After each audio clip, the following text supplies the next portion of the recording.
ಪ್ರಾಣಿಗಳನ್ನ, ಅಂತಹ ಅಮೂಲ್ಯವಾದಂತಹ ಪಕ್ಷಿಗಳನ್ನ ಅಳಿವಿನಂಚಿನಲ್ಲಿ ಅಲ್ಲ, ಅಳಿದು ಹೋದಂತಹ ಆ ಅರಣ್ಯ ವರ್ಗದ ಪ್ರಾಣಿಗಳನ್ನ, ಮೂಕ ಪ್ರಾಣಿಗಳನ್ನ, ವನ್ಯಜೀವಿಗಳನ್ನ ಮೊಟ್ಟ ಮೊದಲು ಹತ್ಯೆ ಮಾಡೋದಕ್ಕೆ ಕಲಿಸಿದವರೇ ಈ ದೇಶದ ಬ್ರಾಹ್ಮಣರು. ಮೊಟ್ಟ ಮೊದಲು ಹತ್ಯೆ ಮಾಡಕ್ಕೆ ಕಲಿಸಿದವರು ಈ ದೇಶದ ಬ್ರಾಹ್ಮಣರು. ಹಾಗಾಗಿ ದಲಿತರೇ ಮೊದಲು ಬ್ರಾಹ್ಮಣವನ್ನ ತಿಂದ್ರು, ದಲಿತರೇ ಮೊದಲು ಮಾಂಸವನ್ನ ತಿಂದ್ರು, ದಲಿತರೇ ಮೊದಲು ಮಾಂಸ ತಿಂದ್ರು ಅಂತ ಹೇಳಿದ್ರಪ್ಪ. ದಲಿತರು ಮೊದಲು ತಿಂದಿಲ್ಲ ಮಾಂಸವನ್ನ. ಮೊಟ್ಟ ಮೊದಲು ತಿಂದವನು ರಾಮ ಈ ದೇಶದೊಳಗಡೆ ಮಾಂಸವನ್ನ. ಹೇಳ್ತಾರ, ಸೀತೆಯ ಒಳಗೂಡಿ ಮಧ್ಯ ವ್ಯಾಧ್ಯ ವೈಖರ್ಯಂ ಸೇವಿಸುತ್ತಿದ್ದ ರಘುನಂದನ ಅಂತ ತಿಳ್ಕೊಂಡು ವಾಲ್ಮೀಕಿ ತನ್ನ ರಾಮಾಯಣದೊಳಗಡೆ ಬರೀತಾನೆ. ಮೊಟ್ಟ ಮೊದಲು ಮದ್ಯವನ್ನ ಸೋಮರಸ, ರಾಮರಸ, ಅದಕ್ಕೆ ಹೆಸರ ಒಂದಿಟ್ಟಾರ ನೋಡ್ರಿ, ರಾಮರಸ ಅಂತದು.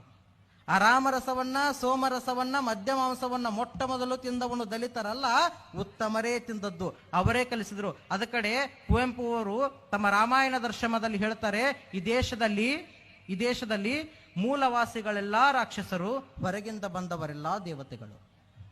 ಈ ದೇಶದ ಮೂಲವಾಸಿ ಬ್ರಾಹ್ಮಣ, ಈ ದೇಶದ ಮೂಲವಾಸಿ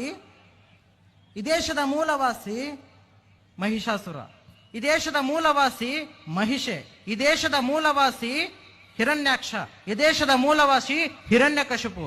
ಇವರೆಲ್ಲ ರಾಕ್ಷಸರಾದ್ರು, ಬಂದಂತಹ ಆರ್ಯರೆಲ್ಲ ದೇವತೆಗಳಾದರು. ನಾವು ಮಹಿಷಾಸುರನನ್ನೇ ರಾಕ್ಷಸ ಮಾಡಿ ಬೀದಿಯಲ್ಲಿ ನಿಲ್ಲಿಸಿದ್ವಿ, ರಾಮನನ್ನ ವರಾತ ಮಾಡಿ ಮೆರವಣಿಗೆ ಮಾಡಿದ್ವಿ. ಅಂತಹ ದೇಶದೊಳಗಡೆ ಅಜ್ಞಾನವನ್ನು ಹೋಗಲಾಡಿಸಿಬಿಟ್ರು, ನಮ್ಮೊಳಗಡೆ ಅಜ್ಞಾನ ಕೊಟ್ಟುಬಿಟ್ರು. ಆ ಸಂದರ್ಭದೊಳಗಡೆ ಇದನ್ನೆಲ್ಲ ನೊಂದು ನೋಡಿ ನೋಡಿ ನೋಡಿ ಡಾಕ್ಟರ್ ಬಾಬಾ ಸಾಹೇಬ್ ಅಂಬೇಡ್ಕರ್ ಅವರು ಒಂದು ಕನಸು ಕಾಣ್ತಾರೆ.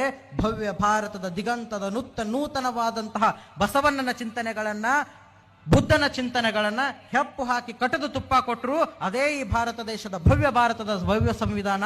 ಅದು ಭಾರತೀಯ ಸಂವಿಧಾನ, ಅದು ಬಸವಣ್ಣನ ಉಸಿರು, ಅದು ಭಾರತದ ಬುದ್ಧನ ಉಸಿರು, ಆ ದೇಶದ ಮೂಲವಾಸಿಗಳ ಉಸಿರು, ಅದು ನೊಂದವರ ಉಸಿರು, ಬಾಯಿಲ್ಲದವರ ಧ್ವನಿ, ಅದು ಭಾರತೀಯ ಸಂವಿಧಾನ. ಜೈ ಭೀಮ್.